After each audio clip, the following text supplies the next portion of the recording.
Israel के प्रधानमंत्री Benjamin Netanyahu ने योआव गैलेंट को रक्षा मंत्री के पद से हटा दिया है। इस बीच इजराइल में भारी बवाल देखने को मिला है। आपको पूरा मामला बताएंगे, मगर पहले नेतन्याहू के बयान से रूबरू करा देते हैं। तो नेतन्याहू ने कहा, युद्ध के दौरान प्रधानमंत्री और रक्षा मंत्री के बीच पूरे भरोसे की ज़रूरत होती है।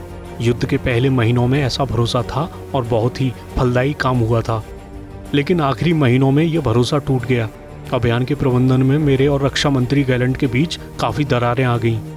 इन दरारों के साथ साथ ऐसे बयान आए और काम भी हुए जो सरकार के फैसलों और कैबिनेट के फैसलों का खंडन करते हों। इजरायली पीएम ने कहा, मैंने इन दरारों को पाटने के लिए कई प्रयास किए, लेकिन वे और भी बड़ी होती गईं।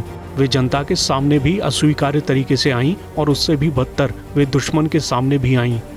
हमारे दुश्मनों ने इसका आनंद लिया और इससे बहुत फ़ायदा उठाया। इसके अलावा उन्होंने कहा, मेरे और रक्षा मंत्री के बीच बढ़ता हुआ भरोसे का संकट सार्वजनिक हो गया और ये संकट अभियान के प्रबंधन को उचित रूप से जारी रखने की अनुमति नहीं देता।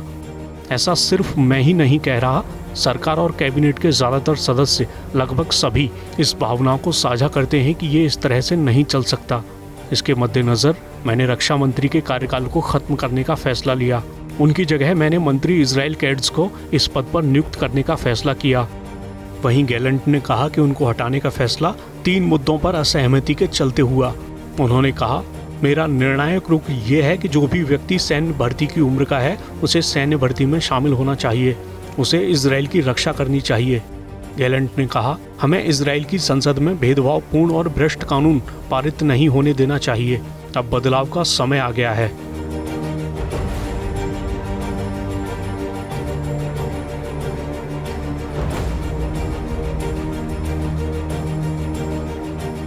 इस बीच इजराइल में गैलेंट को पद से हटाए जाने के विरोध में बड़े पैमाने पर प्रोटेस्ट भी देखने को मिले हैं।